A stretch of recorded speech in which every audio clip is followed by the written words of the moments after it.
The Israel Defense Forces have decided to flood the Hamas tunnels in Gaza with seawater instead of using their new secret weapon, the sponge bomb. The sponge bomb is a specialized device designed to seal the end of a tunnel. It is small enough that a single person can set it. It is a non-explosive, chemical bomb that releases a burst of expanding foam that quickly hardens. However, the sponge bomb also has some drawbacks and limitations.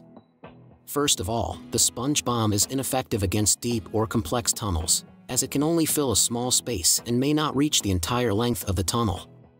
Second, the sponge bomb is hazardous to work with, as the liquid emulsion that creates the foam can cause severe injuries or blindness if mishandled.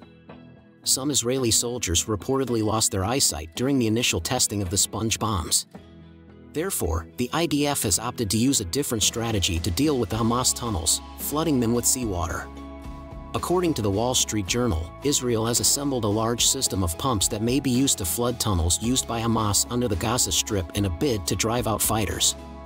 The IDF has already flooded the tunnels, which caused havoc for the Hamas fighters, making them to abandon the tunnels for the safe grounds above, with some taking cover in the nearby abandoned buildings, as reported by the TBN reporter on YouTube. Flooding the tunnels with seawater has several advantages over using the sponge bomb.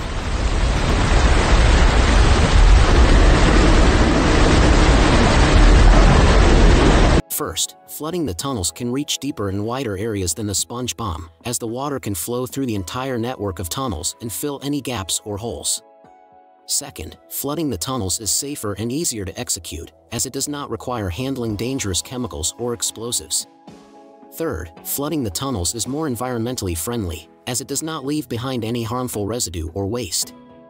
Therefore, the IDF may use a combination of both the sponge bomb and the seawater flooding to deal with the Hamas tunnels, depending on the situation and the objective.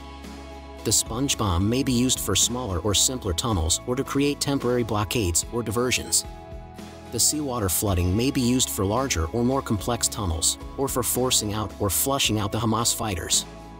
Both methods aim to neutralize the threat of the Hamas tunnel network, which is one of the main challenges that Israel faces in its war against the militant group.